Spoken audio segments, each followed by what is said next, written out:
I am an old redneck hillbilly guy. I love cars. I love cars with big engines and loud mufflers and trucks with big tires.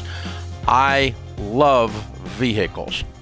I've got all kinds of cars and vehicles in my life, wonderful ski boats and Sea-Doos and all kinds of other stuff with motors in it. I like motors. I like stuff like that. I get it. You do too. We spend too much on this stuff, and sometimes it gets us into real trouble. Our last two callers both had a car problem. They had both over-purchased on their car. $27,000 car with a $48,000 income, a $32,000 car, and a $10,000 motorcycle. That's $52,000 tied up in vehicles with a $60,000 income. You will not prosper when the total of stuff you have with motors and wheels is over, the value is over half your annual income. Because everything with a stinking motor in it, as much as I love it, goes down in value. They go down in value. They're not an investment. I invested in a car. Then you are a stupid butt investor. Because your investment's going to go down in value. Why would you invest in something that goes down in value? You consume a car. And that's fine. I don't mind you having a nice car. I just don't want your nice car to have you. So the average vehicle loses 70% of its value in the first 4 years you own it. So when you buy a new car and you drive it off the lot, when you hear that sound and you go into the street, go across the curb and it goes blump, blump, that was a $10,000 sound you just heard. Blump, blump. You just lost 10 grand. And you better be able to absorb the blow. The average car sale in America right now is about 30 grand, and they're going to lose 20,000 of that 30 in 4 years. You're going to turn 30,000 into 10,000 and scratch your head and wonder why your kid's college fund isn't funded. You're going to turn 30,000 into 10,000 and scratch your head and wonder why you stay in debt your whole life. You're going to turn 30,000 into 10,000 and wonder why you're freaking broke. Well, that's why. Because you bought stuff with wheels and motors, and it all goes down in value. I am not against you having a nice car. I don't drive junk cars now. But I used to drive garbage. I used to drive stuff that make a hoopty look good. Because I drove like no one else so I could get some money. And once I got some money, then I can drive like no one else. So here's a plan. Drive something that only you care about because it gets you from here to there. And quit trying to be sexy based on your car. Oh my God, how dumb are you? You know, that is not going to make you sexy. A vehicle doesn't do it for you, baby. I'm sorry. So you're not cool based on your car. You're just stupid. Me too. I've done it too. I've bought all of it. I know what it looks like. So drive like no one else so that later you can drive like no one else. And a good rule of thumb is to not have a total of vehicles that equal more than half your annual income because you're going to struggle. You're going to stump your toe. You're going to stumble.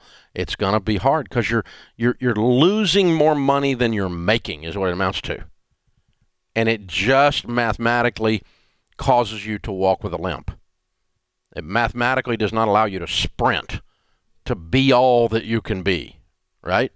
It doesn't do that. So, you know, you make $40,000 a year, you don't need $20,000 worth of cars. Maximum of about $10,000 worth. Get you a couple $5,000 cars, get your income up, get yourself out of debt, get your net worth up, and when you're an everyday millionaire, then go buy you a new car. But you don't need to be buying a new car brand new car, until you're a millionaire, because you can't afford to take the hit. You're just going to lose your butt on these things. Now, I buy new cars, but I'm a multimillionaire, so I can afford to take the loss. And so I'm driving stuff that I used to dream about driving. So, man, someday, you know, those dreams you have? Well, I'm driving that now, but it's like 30 years into this deal, so shut up, you know? When we went broke, a guy loaned me a 1978 Cadillac with 400,000 actual miles on it. The predominant color on this thing was Bondo. It was a Bondo buggy. It wasn't even a certified hoopty. It was just a Bondo buggy. Had a vinyl roof on the top of it, and when you drove it, it filled up with air. It looked like a parachute on top.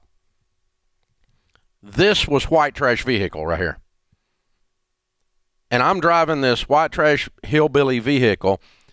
I had been driving a Jaguar before that I sold 2 days before it got repoed because I was going bankrupt. This is how stupid I was. So you hadn't done anything stupid that I hadn't done. But I'm driving Hooptyville. I drove that car for 10 years, 1 3-month period. Felt like 10 years during that 3 months. But I'll tell you what I did during that 3 months. I saved up $1,000 and bought a car.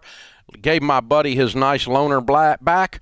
And man, $1,000 car was a sizable upgrade from that 78 Cadillac. Because it just, I mean, it had to be one of the ugliest vehicles. I drove it over in the nice end of town, and the cops started following me, profiling me. It's like, that car is not supposed to be in this end of town. You know? That's how bad this car was. So don't talk to me about, well, you have to have an airbag. And, yeah, well, you know, just put your mother-in-law over there. That'll work. I mean, come on. Seriously. Golly. I mean, it's not safe. Oh, brother. Give me a break. I mean, you're talking to a guy that grew up. We slept in the back window of the car when I was growing up. They would slam on the brakes and we'd land in the floorboard. My generation, my parents' generation, thought seatbelts trapped you in the car and would kill you in the wreck. No one wore a seatbelt in those days. Now, I'm not saying that's smart. I'm not trying to get a bunch of you killed. But we have become a bunch of wusses in this country, and we overreact and overdramatize everything in order to rationalize a purchase that we can't afford.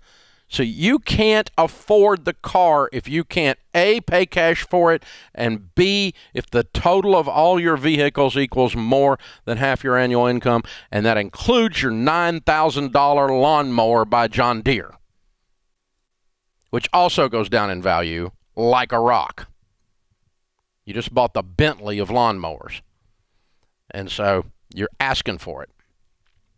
Now, I don't mind you getting a John Deere. I don't mind you getting a Bentley, but you pay cash for it, less than half your annual income, and it's not brand new unless you have a net worth of $1 million. This is not something that matters to me. I'm not going to be driving your car. I don't care what you do. I'm teaching you the math that works for you to become wealthy, and it doesn't include conspicuous consumption with 4 wheels. Conspicuous consumption is I buy stuff so that other people think good of me. I want you to see me. That's why I bought that first Jaguar. I thought it made me look cool. It didn't. It didn't. I was no more cool in that Jaguar than I was in that $400 Hooptyville Bondo buggy. I was still just Dave. And you're still going to be just you, no matter what you put the key in and turn. It doesn't make you a good mommy. It doesn't make you a good husband. It doesn't make you a good whatever. It doesn't make you an eligible bachelor if you're so stupid that you would date a boy or a girl based on the car they drive. You're not marriage material. Who wants to have someone that has a relationship that's that shallow? I'm not going out with a guy that doesn't have a nice car. Well, you're a princess I need to stay away from. I'm just saying. So, seriously, this is the stuff that goes on in the culture every day out there, and it's the messages that play in our brains that have caused this country to be the wealthiest country that the world has ever known, and yet most people, while making a pile of money, have absolutely none. Buying crap you can't afford with money you don't have to impress people you don't even really like. You got to stop it.